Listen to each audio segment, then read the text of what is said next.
Captain Jake Martinez sat in his chair on the bridge of the Aurora's edge. The exploration ship was 3 months into a routine survey mission near the edge of human space. Jake had been doing this job for 12 years, and most days were pretty boring. Today felt different. "Captain, we're getting something strange on the long-range sensors," said Communications Officer Ben Clark. He was a young man, only 2 years out of the academy. His voice had that excited tone that came with finding something new. Jake walked over to Ben's station. "What kind of strange?" "It's a transmission, sir. But it's coming through channels we don't even use. The computer says it's some kind of subspace frequency that shouldn't work." Dr. Lisa Rodriguez looked up from her science station. She was the ship's xenobiologist, though she had never actually met any aliens. No human had. "Are you saying it might be from non-humans?" Ben nodded. "The signal is definitely artificial. And sir, it's addressed to us. To Earth specifically." Jake felt his heart speed up. In all of human history, they had never found proof of intelligent alien life. Sure, there were theories and hopes, but no real contact. "Put it on screen." The main viewer flickered to life. The image was grainy and kept cutting in and out. When it cleared, they saw something that made the entire bridge go quiet. It was definitely not human. The creature on screen was tall and thin, with grayish skin and large dark eyes. It wore what looked like a military uniform covered in medals and decorations. When it spoke, its voice was deep and echoed strangely. "Greetings, primitive beings of the planet Earth," the alien said. Its English was broken and hard to understand. "I am Ambassador Zekthor of the mighty Zerion Galactic Empire. Your species has been observed, and the Emperor has decided your fate." Jake exchanged glances with his crew. This didn't sound like a friendly hello. Zekthor continued talking. "You will surrender your world immediately and join our empire. Do not think to resist. Our armadas are vast and powerful. We command 10,000 ships across the galaxy. Our plasma cannons can crack planets in half. Your primitive weapons cannot stand against us." Dr. Rodriguez pressed her hand over her mouth. Jake could see she was trying not to laugh. 10,000 ships? The human navy had more than that just in the home fleet around Earth. "We have conquered 47 star systems over 800 years. Zekthor went on. "Billions bow before our power. You will do the same or face total destruction." Ben had to mute his microphone because he was making small laughing sounds. 47 systems in 800 years. Humans had colonized more than that in the last 5 years alone. "Respond within one of your planetary rotations, or face the consequences." Zekthor finished. The transmission ended. The bridge was quiet for a moment. Then Dr. Rodriguez spoke up. "Did he just threaten us with 10,000 ships?" "I think he did," Jake said. "Captain," said Ben, "the human defense fleet has over 200,000 active ships. That's not counting the civilian fleet or the construction ships." "And did you hear what he said about cracking planets?" Dr. Rodriguez added. "We have mining equipment that can do that. Standard civilian gear." Jake rubbed his chin. This was the strangest first contact scenario anyone had ever imagined. The aliens thought they were the superior force, but from what they had just heard, their entire empire was smaller than a single human colonial sector.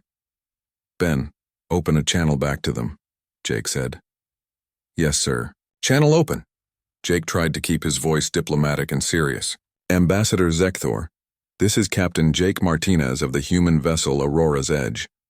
We have received your message and would like to arrange a meeting to discuss your proposal." He paused, then added, "We are always interested in peaceful contact with new civilizations." While they waited for a response, Jake sent an encrypted message back to Earth Command. Admiral Kate Sullivan needed to know about this immediately. He tried to explain the situation as best he could, but he knew it would sound crazy. The reply from Zekthor came an hour later. "Your acceptance is wise, humans. We will arrange a meeting at the neutral station Nexus 7. Come with no more than one ship. Bring your leaders to surrender properly." After the transmission ended, Dr. Rodriguez shook her head. "One ship? Does he realize that some of our civilian cruise ships are bigger than what he probably calls a battleship? Should we tell Earth Command about the technology levels?" Ben asked. Jake thought about it. "Send them everything. Every scan, every word, every detail. Admiral Sullivan needs to understand what we're dealing with here." Over the next few hours, they received a response from Earth. Admiral Sullivan was mobilizing the entire home fleet, but she was also sending instructions to be very careful. This could be a trick, Or the aliens might have technology that humans didn't understand yet. But the more Jake thought about it, the more he doubted that. Everything about Zekthor's transmission suggested that his people were far behind human technology. Their communication systems were primitive. Their ships, from what they could see in the background of the transmission, looked like they used basic chemical rockets. "Lisa," Jake said to Dr. Rodriguez, "start putting together a report on what we observed. I want every detail about their technology level, their language patterns, everything." "Already on it," she replied. "Jake, I think we might be dealing with a civilization that's maybe 200 or 300 years behind us in development. Their plasma cannons are probably what we would call basic laser weapons, and their fleet size suggests they've never figured out automated manufacturing," added Ben. 10,000 ships for an entire galactic empire. We build more than that every month. Jake nodded. This was either going to be the most important diplomatic mission in human history, or the most awkward. He had a feeling it might be both. The next morning, they received new orders from Admiral Sullivan. They were to proceed to the meeting as planned, but 3 full battle groups would be nearby, just outside sensor range. Jake was also informed that President Helen Brooks herself was monitoring the situation. As they prepared to leave for Nexus 7, Jake couldn't help but wonder what Zekthor and his empire would think when they learned the truth about humanity. Something told him it was going to be a very interesting meeting. 3 days later, the Aurora's Edge arrived at Nexus 7.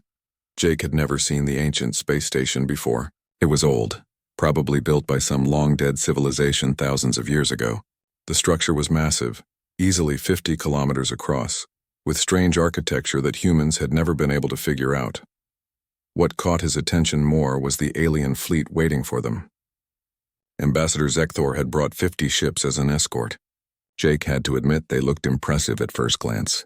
The ships were sleek and painted in dark colors with glowing symbols along their sides. But when Ben ran a detailed scan, the results were almost funny. "Captain, these ships are using chemical fuel rockets. Their largest vessel is about the size of one of our patrol boats. Their weapons appear to be basic energy beam projectors." Dr. Rodriguez was studying the readouts at her station. "Jake, look at this. Their ships are made from steel alloys. We stopped using steel for spacecraft 300 years ago. The diplomatic shuttle arrived from Earth right on schedule. Charles Wright stepped aboard the Aurora's Edge with his small team. Charles was a career diplomat who had handled first contact protocols for decades, though he had never expected to actually use them. "Captain Martinez," Charles said, shaking Jake's hand. "This is certainly not what we expected for humanity's first contact with aliens." "No, sir, it's not," Jake agreed. "Have you been briefed on their apparent technology levels?" Charles nodded.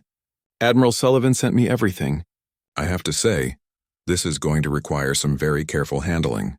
We don't want to insult them, but we also can't let them think we're as primitive as they seem to believe." Danny Kim, Charles's aide, was looking at the sensor readings. "Are those really their warships? They look like museum pieces." "Best behavior, everyone," Charles said. "We're representing all of humanity here." The meeting was set to take place in one of Nexus 7's large conference chambers. The room was clearly built for beings much larger than humans or the aliens they were about to meet. The ceiling was 30 meters high, and the furniture had to be adjusted for smaller species. Ambassador Zekthor arrived with great ceremony. He wore a more elaborate uniform than before, covered with even more medals and decorations. Behind him walked 6 other aliens, all trying to look very important and intimidating. "Greetings, humans of Earth," Zekthor said in his broken English. "I am pleased you have come to surrender your world peacefully. The Emperor is merciful to those who submit without resistance." Charles kept his face completely neutral, though Jake could see it was an effort. "Ambassador Zekthor, we appreciate your time. However, I should clarify that we're here to discuss terms, not to surrender." Zekthor's large eyes blinked slowly. "Terms you do not understand. The Zirian Empire does not negotiate with primitive species. You submit, or you are conquered." "Perhaps," said Charles carefully, "we should share some information about our respective civilizations. It might help us understand each other better." Dr. Amy Foster, the cultural attaché, activated a holographic projector. It was standard diplomatic equipment, nothing fancy by human standards. But the aliens all stepped back in amazement when the 3-dimensional display appeared in the air. "How do you create solid light?" one of Zekthor's advisors whispered. Amy tried not to show her surprise. Holographic projection was basic technology that humans had been using for centuries. This is just a simple display system, she said. We use it for presentations. Zekthor seemed to recover his composure. Impressive for primitives. But observe the power of the Empire. He activated his own display device. What appeared was clearly the most advanced technology the aliens had. It was a flat screen that flickered and had poor resolution.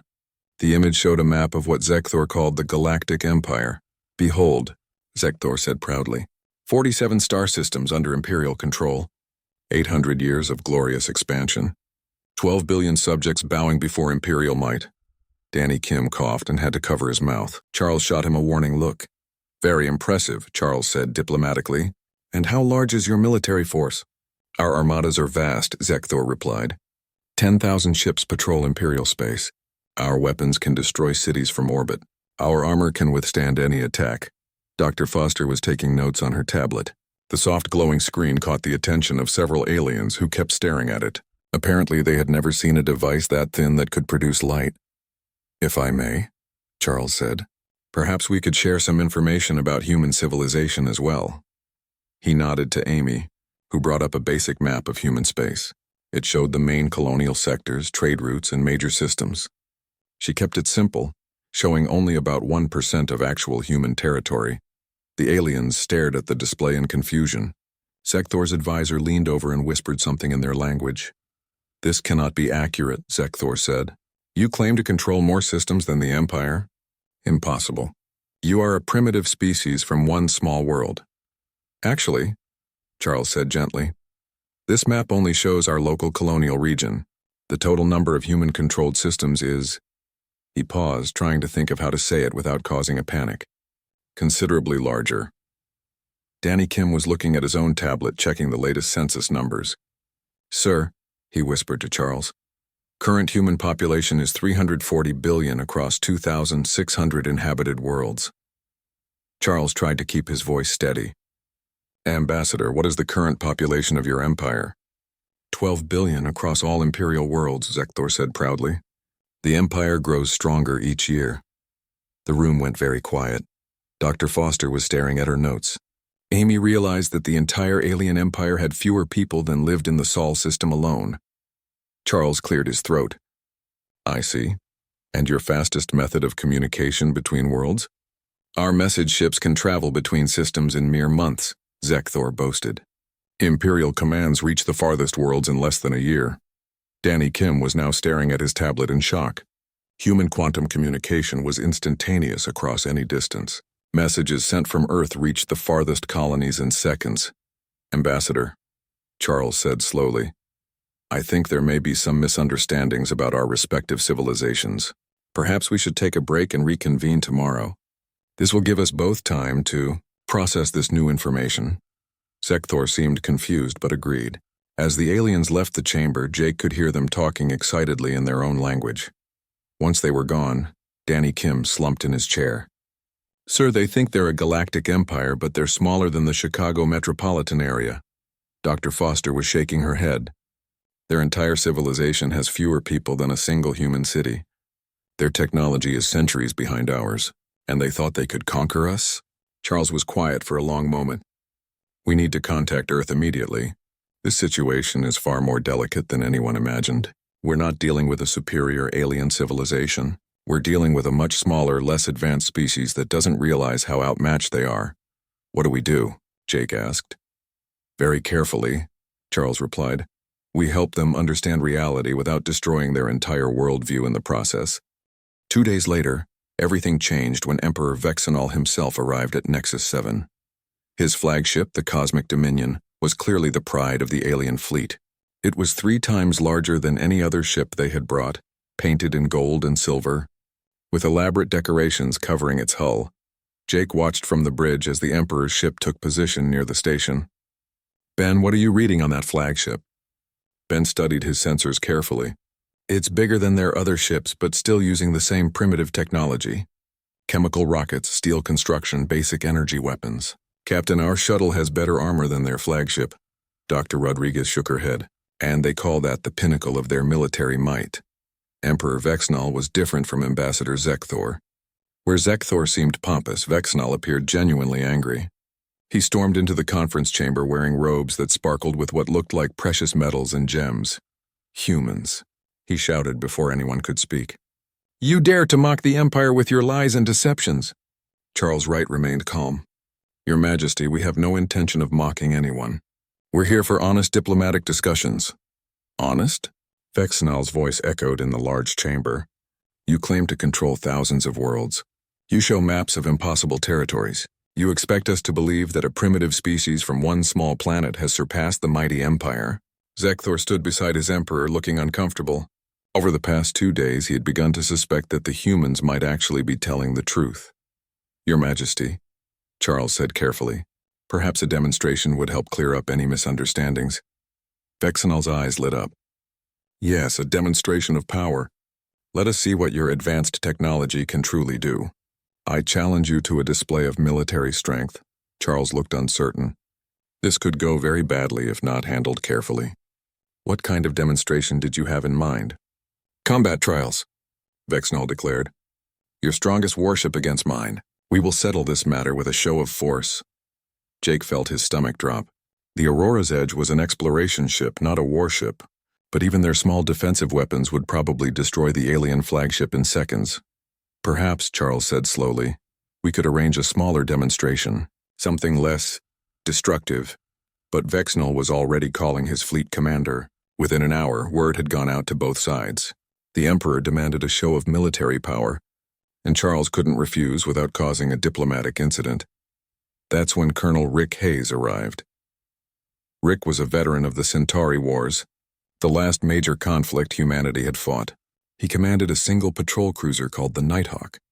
His ship had been scheduled for decommission after this mission. It was 20 years old and considered obsolete by human military standards. "Captain Martinez," Rick said as he came aboard the Aurora's Edge. "I hear we have a situation." Jake explained what was happening. Rick listened quietly, then started laughing. "They want a demonstration of firepower against ships that use chemical rockets?" Rick wiped his eyes. "This is either going to be the shortest military engagement in history, or we're going to have to be very, very careful not to hurt anyone." Charles joined them on the bridge. "Colonel Hayes, can you provide a demonstration that won't completely destroy their flagship?" Rick thought about it. "I can use my mining laser. It's not even a weapon. We use it for asteroid salvage operations. Lowest power setting should be enough to impress them without causing any real damage." They moved to a clear area of space near Nexus 7. The alien fleet formed up in what they clearly thought was an intimidating battle formation. 50 ships spread out in precise lines with the cosmic dominion at the center. The Nighthawk sat alone on the other side. It looked small and insignificant compared to the alien formation. Rick's ship was designed for utility, not appearance. It had no decorations, no impressive size, nothing to suggest it was anything special. Emperor Vexnal broadcast to both fleets. "Observe, humans, the power that has conquered 47 worlds. Cosmic Dominion, demonstrate our might." The alien flagship powered up its weapons. Energy beams shot out toward a large asteroid floating nearby. The beams struck the asteroid and left glowing marks on its surface. Chunks of rock broke off and drifted away. After several minutes of continuous fire, the asteroid had been reduced to about half its original size. The alien fleet cheered. From their perspective, this was an incredible display of destructive power. "Your turn, humans," Vexnal broadcast. "Show us what your primitive technology can do." Rick activated his ship's mining system. "All stations, this is Nighthawk. Preparing mining laser for asteroid removal. Standard salvage operation." He targeted an asteroid roughly the same size as the one the aliens had attacked. This one was about 2 kilometers across, roughly the size of a small mountain. "Firing mining laser," Rick announced calmly. The beam that came from the Nighthawk was different from anything the aliens had ever seen. It wasn't a visible energy blast like their weapons. Instead, it was a focused particle stream that disrupted matter at the molecular level. The asteroid didn't break apart or explode. It simply ceased to exist. In 0.3 seconds, 2 kilometers of solid rock was converted to constituent atoms and dispersed into space. There wasn't even debris left behind. The alien fleet went completely silent. "Nighthawk asteroid removal complete," Rick reported. "Mining operation successful." Captain Lucy Turner, commanding the human diplomatic escort, had been watching through her ship's sensors. Colonel Hayes, that was our standard civilian mining equipment, correct? That's right, Rick replied. Industrial-grade asteroid processing. Nothing fancy. On the alien flagship, Emperor Vexnal stared at the empty space where the asteroid had been. His own ship's most powerful weapons, firing continuously, had barely damaged an asteroid half that size. The humans had made one twice as large simply disappear.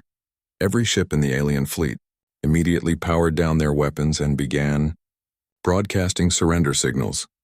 Zekthor's voice came over the communication channel, shaky and afraid. Great humans, we yield. We submit to your superior power. Charles quickly responded. No surrender is necessary. This was just a demonstration as requested, but the damage was done. Every alien who had witnessed the display now understood that what they called the most powerful weapon in their empire wouldn't have scratched the asteroid that Rick had casually deleted. Colonel Hayes, Charles asked privately, was that really just a mining tool? Civilian grade, Rick confirmed. We use dozens of them in every asteroid belt. Jake, you want to know something funny? That was the lowest power setting. If I had turned it up, I could have processed that asteroid and the one next to it. Dr. Rodriguez was monitoring alien communications. Charles, they're in complete panic. Half their fleet is requesting permission to retreat to home territories. Emperor Vexnal's voice came through again, much quieter than before. Humans, perhaps we should discuss terms after all. Rick looked at the alien fleet, then at Jake. You know what's really going to blow their minds? When they find out that the Nighthawk is considered obsolete by our standards. We were going to scrap her next month. Charles rubbed his forehead. This diplomatic mission just became a lot more complicated. Back on Earth, President Helen Brooks sat in the secure conference room deep beneath the White House. Around the table were the most powerful people in human space. General Tony Adams, head of the Joint Chiefs, Admiral Kate Sullivan, and Dr. Steve Parker, the leading expert on xenoarchaeology. Let me make sure I understand this correctly, President Brooks said, looking at the reports spread across the table. We've made contact with an alien empire that thinks 10,000 ships is a large fleet? General Adams nodded grimly. Madam President, their entire military is smaller than what we use for training exercises. A single human battle group could probably conquer their whole empire in a few days. Admiral Sullivan pulled up a holographic display showing the comparative numbers. We currently have 230,000 active military vessels. That's not counting civilian ships, cargo haulers, or construction fleets. Their vast armada wouldn't even register as a threat to our automated defense systems. Dr. Parker had been quiet during the briefing, but now he spoke up. There's something else, Madam President. Something that makes this situation even more unusual. He activated his own display, showing images of alien artifacts that the diplomatic team had recorded. Look at these items that Ambassador Zekthor showed us.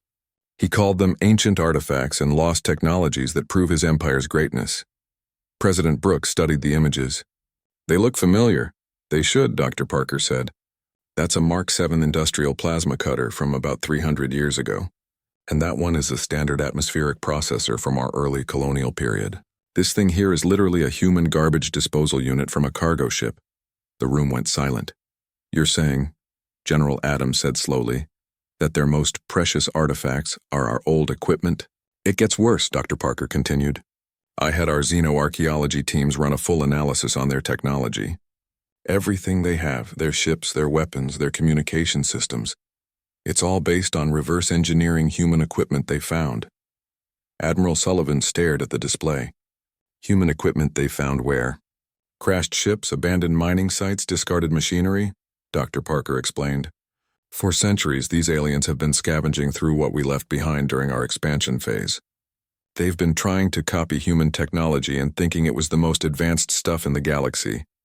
President Brooks felt a headache coming on. So when they threaten to conquer us with their superior technology, they're threatening us with primitive copies of our own obsolete equipment, General Adams finished. Meanwhile, across the former Galactic Empire, the news of humanity's existence was causing complete chaos.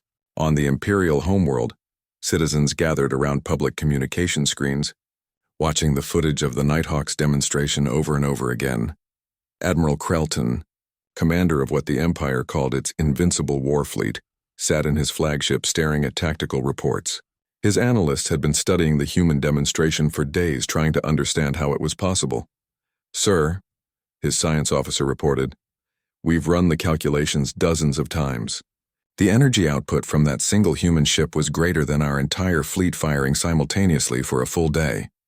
Krelton's hands shook as he read the report. "And they said it was just mining equipment?" "Yes, sir. Civilian-grade mining equipment that they consider obsolete." On another world, Governor Melkar was dealing with panic in the streets. Citizens were terrified that the humans would come to conquer them, not understanding that humans didn't even know the Empire existed until a few weeks ago. "The humans have ships that can destroy planets," someone shouted in the crowd. "They'll wipe us all out." Melkar tried to calm the crowd, but he was just as frightened as everyone else. The Empire had spent 800 years thinking they were the most powerful civilization in the galaxy. Now they discovered they were like ants compared to a species they had tried to threaten. Back at Nexus 7, Ambassador Zekthor was having the worst few days of his life. He sat in his quarters, staring at a report from his own scientists. They had been analyzing every piece of information they could gather about human technology. The results were devastating to everything he believed about his people's place in the universe. Human ships didn't use chemical rockets, they used some kind of space folding technology that could cross the galaxy in days. Human weapons didn't fire energy beams. They manipulated matter at the subatomic level. Human communication systems didn't rely on message ships. They used instantaneous quantum transmissions across any distance. Everything the Empire considered impossible, humans treated as basic everyday technology.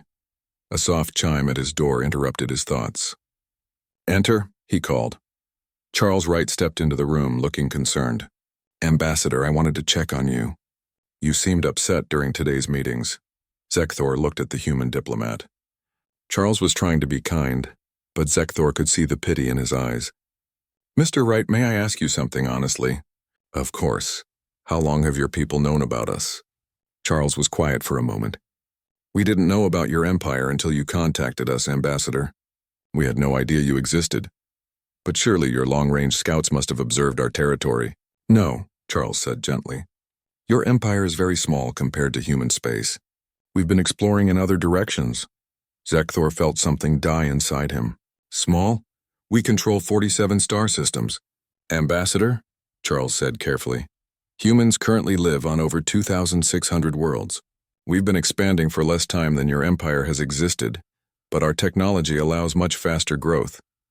The alien ambassador put his head in his hands. "We thought we were masters of the galaxy. We believed we were the most advanced species that ever existed." Charles sat down across from him. "You are advanced in your own way. Your people have built a stable civilization that has lasted for centuries. That's something to be proud of. But we're nothing compared to humans." "Different doesn't mean nothing," Charles said. "Your empire has achieved things humans never did. You've maintained peace across dozens of worlds for 800 years. Our history is full of wars and conflicts. There's much we can learn from each other." Zekthor looked up. "You're not going to conquer us?" Charles looked genuinely surprised. "Why would we do that? We're explorers and traders, not conquerors. We'd rather work with you than against you. But we threatened you. We demanded your surrender." Charles smiled. "You didn't know any better. Now you do. The question is, what do we do next?" On Earth, President Brooks was asking the same question. Secretary of State Monica Bell had joined the meeting, fresh from talks with various department heads. "The situation is delicate," Monica reported. "We have an entire alien civilization that's having an existential crisis. They've discovered that everything they believed about their place in the universe was wrong." "Recommendations?" President Brooks asked. General Adams spoke first. "Militarily, they're not a threat. We could protect them if needed, but they can't threaten us." Admiral Sullivan nodded. "Their technology is so far behind ours that integration would take decades. But it's possible." Dr. Parker had a different perspective. "Culturally, this is fascinating. They've built a society based on scavenging and reverse engineering, but they've also maintained stability across multiple worlds for centuries. There's value in that." Monica Bell looked at the president. "I recommend a careful approach. Help them understand the reality of the situation, without destroying their confidence entirely. Maybe we can work together." President Brooks nodded slowly. Set up a formal diplomatic mission. Full cultural exchange. Technology sharing where appropriate. And see if we can find a way to work together instead of having them live in fear of us. She looked around the table. People, we just discovered we're not alone in the universe. Let's make sure our first interstellar relationship is a good one. 6 months later, the galaxy was a very different place. What had once been called the Xerion Galactic Empire was now known as the Terran Protected Sectors. The name change wasn't about conquest. It was about partnership and protection. Admiral Jake Martinez stood on the observation deck of the New Horizons, watching construction crews work on upgrading the orbital facilities around Xerion Prime. The former Imperial capital was getting its first taste of human engineering, and the results were impressive. Hard to believe it's only been half a year, said Dr. Lisa Rodriguez, joining him at the window. She now served as head of the Interspecies Cultural Exchange Program. Jake nodded. Look at that construction pace. 6 months ago, they thought building one space station was a decades-long project. Now they're getting 12 new orbital platforms. Below them, human engineering crews worked alongside Xerion workers. The aliens were amazed by human construction technology. What had taken them years to build, human teams completed in weeks. But more importantly, the humans were teaching the Xerions how to do it themselves. Emperor Vexnal, who now called himself Governor Vexnal, had adapted to the changes better than anyone expected. He worked closely with Regional Administrator Carol White, a former colonial governor who specialized in helping developing worlds modernize their infrastructure. The key, Carol often told her staff, is not to replace their society but to help it grow. And it was working. Xerion worlds that had struggled with basic problems like food distribution and energy production were now flourishing. Human agricultural technology had ended hunger across the former empire within 3 months. Clean energy systems had replaced their polluting old power plants, but the most dramatic changes were in space. The former Imperial Navy had been completely transformed under the guidance of Commodore Paul Green. Their ships now used human-designed engines that could cross the galaxy in days instead of months. Their weapon systems were upgraded to human standards, though they were mainly used for asteroid mining and space construction now. Captain Marcus Webb, formerly Admiral Krelton, commanded what was now called the Xerion Exploration Service. His flagship, the Cosmic Unity, renamed from Cosmic Dominion, was equipped with the latest human technology. It's incredible, Marcus told Paul during a training exercise. My ship can now do things that I thought were impossible 6 months ago. We can travel to places it would have taken us years to reach. Paul smiled. And you're using that capability to explore new systems, not to threaten anyone. The old ways seem so foolish now, Marcus admitted. We spent centuries thinking we needed to conquer others to be strong. Now we're stronger than we ever were. And we did it by working with humans, instead of fighting them. The transformation wasn't just technological. Dr. Lisa Rodriguez had established cultural exchange centers on every major world in the former empire. Humans and Xerions learned from each other, sharing art, music, literature, and ideas. What's fascinating, Lisa wrote in her monthly report to Earth, is how much we're learning from them. Their society developed very differently from ours. They've maintained political stability for 8 centuries. Their approach to conflict resolution is remarkably sophisticated. While we advanced faster technologically, they advanced further socially in many ways. One of the most successful programs was the Joint Exploration Initiative. Mixed crews of humans and Xerions were sent to explore systems beyond the former empire's borders. They had already discovered 3 new habitable worlds and made contact with 2 more alien species. Ambassador Zekthor, now serving as the main liaison between human and Xerion governments, was leading one of these missions. His ship, the Bridge of Understanding, was exploring the outer regions of what had once been unknown space. Captain, his human co-commander, Lieutenant Sarah Mitchell, called from the science station. We're getting readings from the system ahead. It looks like there might be artificial structures. Zekthor felt the familiar excitement of discovery. 6 months ago, he had thought his people knew everything about the local galaxy.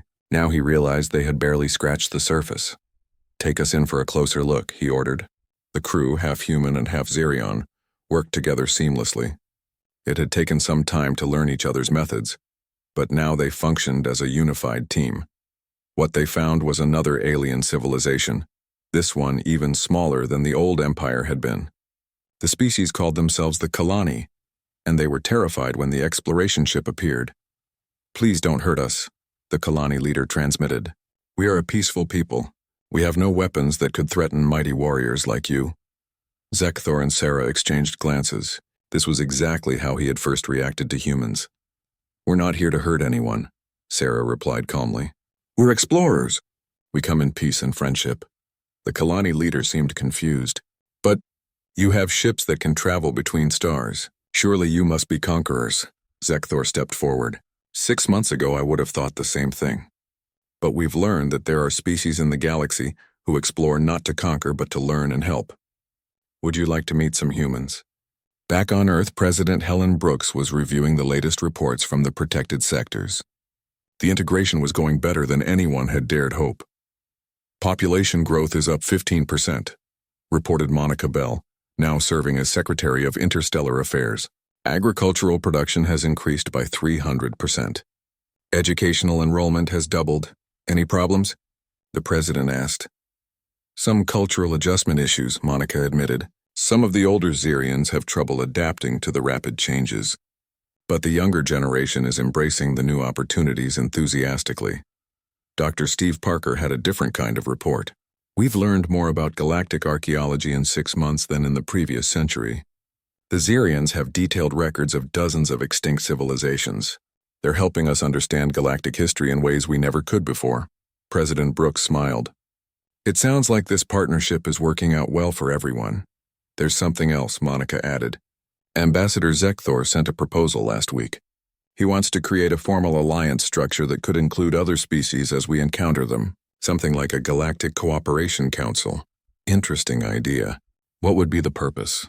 "Peaceful exploration, mutual defense, cultural exchange, and assistance for developing civilizations. Basically the opposite of what they originally called an empire." The president considered this. "Draft a proposal and send it to Congress. If we're going to be the big power in this part of the galaxy, we might as well use that position responsibly." Meanwhile, on the outer edge of former Imperial space, the Bridge of Understanding was completing its first successful first contact mission with the Kalani. The small alien species had agreed to a cultural exchange program, and several of their scientists would be traveling to human space to learn about advanced technology. "You know what's funny?" Sarah Mitchell said to Zekthor as they prepared to return home. "What's that?" "6 months ago, your people thought they were the most powerful force in the galaxy. Now you're helping other species the same way humans helped you." Zekthor looked thoughtful. "Perhaps that's what real power is. Not the ability to destroy or conquer, but the ability to help others grow and succeed." "That," Sarah replied, "sounds like something humans and Xerions can agree on." As their ship jumped back toward home, Zekthor drafted his final report on the mission. At the end, he added a personal note that would later be carved into the memorial wall of the first Interspecies Cultural Center. "We learned that true strength comes not from standing over others, but from lifting them up."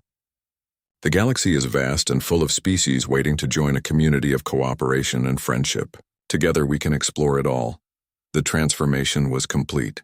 What had begun with laughter at an alien empire's threats had become the foundation for a new kind of galactic civilization, one based on partnership instead of conquest, growth instead of domination, and hope instead of fear. And in the vast expanse of space, more species were waiting to be discovered and welcomed into the growing community of worlds.